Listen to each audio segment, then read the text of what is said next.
자, 두 번째는 맞춤인데요. 맞춤이라는 것은 뭐냐면 학생을 잘 파악해야 되잖아요. 그리고 아까 말한 대로 강좌를 선택할 수 있으니까 그 맞춤에 맞게 강좌를 잘 지정을 해줘야 되잖아요. 그래서 상담을 통해서 그런 것들을 정리해 줍니다. 그럼 상담을 하려면 학생을 알아야 되니까 첫 번째 학생이 들어오면 하는 일이 저희가 진단 키트를 해요. 그래서 들어오면 사전 진단하고 학습을 하면서 세부적으로 진단하고 그 결과물에 대해서 피드백을 해주는 그런 형태라고 보시면 돼요. 예를 들자면 일단은 들어오면 저희가 LMTI라는 개인학습 성향 분석을 해요. 요즘 MBTI 유행하잖아요. 그런 것처럼 학습 성향 분석이에요. LMTI라고. 그래서 그 학생의 이거 한 10분 정도 걸리거든요. 그러면 그 학생에 대해서 성격이 나와요. 이런 성격들이 나와요. 각 학생마다 성격들이 나오면 그 학생이 대체로 어떤 성격을 가지고 어떤 학습을 해왔구나라는 걸 알 수 있고, 두 번째로는 진단 키트를 저희가 온라인으로 그 구글 폼으로 조사를 합니다. 조사를 해서 이거는 한 예시거든요. 이게 이제 문항이고 그에 대한 답변을 한 결과예요. 그래서 요 검은색이 보편적 답변, 빨간색은 이 학생의 답변. 그러면 보편적인 답변과 이 학생의 답변의 간격차가 큰 것들이 있잖아요. 큰 것들이 있으면 뭔가 문제점이 혹시 있을 수도 있잖아요. 그런 것들을 담임이 캐치를 하는 거예요. 예를 들자면 13번의 간격이 크네요. 13번은 모의고사 시험 때는 안 풀렸으나 시험이 끝나고 해결하는 문제가 몇 개가 되냐. 그런데 보편적 답변은 한두 개인데 얘는 이제 없다고 한 거죠. 그럼 혹시 다시 한번 복습하는 과정에서 문제점이 있을 수 있잖아요. 그럼 어떻게 복습하는지를 물어보고 체크를 해줘야 되잖아요. 근데 그런 것들 알고 있는 거죠, 담임들이. 그래서 우리 담임 선생님들은 보통 엑셀 파일에 모든 학생의 상담 기록을 다 적어놔요.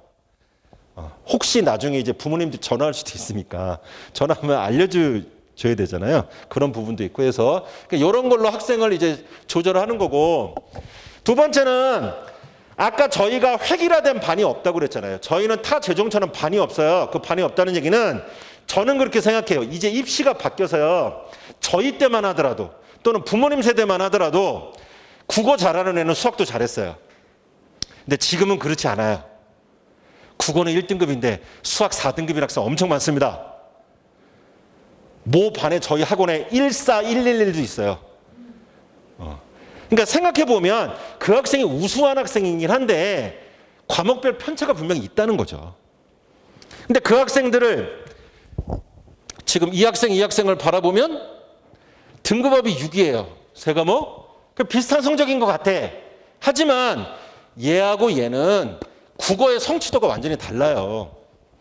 근데 이런 애들을 한 반에 놓고 수업하는 건 비효율적이라고 저희는 생각한 거죠. 강남 하이퍼는. 특히 본원은. 그래서 이 학생과 이 학생을 반을 분리합니다.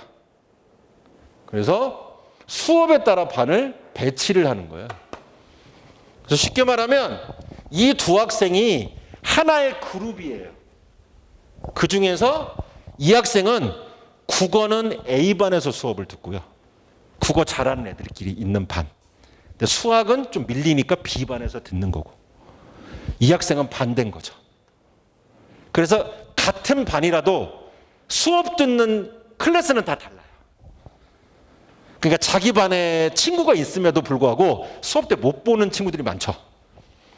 그러니까 두 가지가 좋더라고요. 하나는 학생들의 어떤 퀄리티나 수준에 맞게 알맞게 학습을 운영할 수 있다는 장점이 있고, 두 번째는 대단히 조용합니다. 한 반에 오랫동안 머무르지 않기 때문에 되게 조용해요.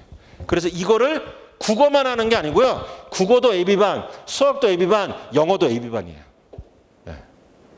전부 다 성취도가 다르게 반 운영을 한다라고 말씀드릴 수 있겠습니다. 요거는요, 담임들이 그럼 아까 학생을 분석했잖아요. 그리고 수업도 배정해 줬잖아요. 그럼 상담을 해야 되잖아요. 그래서 저희가 작년 6평, 9평 수능, 올해 3월달, 4월달 이투스 전국 모의고사 본 성적, 그리고 저희가 컨텐츠 1년에 150회 이상 한다고 그랬잖아요. 국어 킬러 모의고사, 수학 킬러 모의고사, 필 모의고사 이런 것들을 보면 성적을 전부 다 입력합니다. 이 데이터를 담임이 가지고 있어요. 그래서 여기 이름에다가 딱 클릭만 하면은 성적이 쫙 바뀌죠, 이제. 인원의 사람에 따라서. 그래서 상담할 때 이걸로 상담해요. 이걸로. 그러면 예를 들자면 수학 킬러 5, 수학 중킬러 10이거든요. 이거 40점 만점에. 그럼 40점 만점에 학생의 성적이 어떤 흐름으로 가 있는지. 근데 이 단순 성적만 보면 안 되잖아요. 보시면 전체 평균 대비해서 어느 정도가 낮은지 어느 정도가 오르는지 이런 것들을 체크해 보는 거죠. 근데 이번 시험은 쉬웠는데 왜 여기서 실수했니 이런 것도 분석해 보고. 그러니까 학생들한테 이런 데이터를 보여주면서 상담을 진행하는 겁니다. 그리고 아까도 말씀드렸지만 아까 주제 파악을 통해서 학생들이 학습 시간이 얼마가 되는지 또는 컨텐츠 성적이 어떻게 변하는지를 알고 싶으신 부모님들이 많으실까 봐 저희가 5월 달부터 요거를 진행해요. 요게 부모님들한테 가는 문자 내용입니다. 그래서 여기에 이제 모의고사 성적이 어떻게 변했는지, 출결 상황은 어떤지, 그리고 과목별 학습 시간, 그다음에 과목별 학습 시간에 그 색칠이 되어 있는 부분이 학원 평균이에요. 그거에 비해서 우리 애는 어느 정도 학습하고 있는지, 전체 평균에 비해서는 영어를 조금 하고 있고 탐구를 좀 많이 하는 그런 학습의 형태를 이루고 있는 거죠. 그러니까 이런 것들이 매주마다 분석이 되는 거예요. 그래서 반수반은 6월 14일 날부터 28일까지 프리반수반하고 28일부터 시작하면 아마 7월 달부터는 이 문자를 받아보실 수 있지 않을까. 이제 한두 주 정도 학원을 다녀야 이런 자료가 쌓이니까 그렇게 받아보실 수 있을 겁니다. 그리고 그걸 가지고 담임 선생님들이 상담하는 장면들이에요. 네.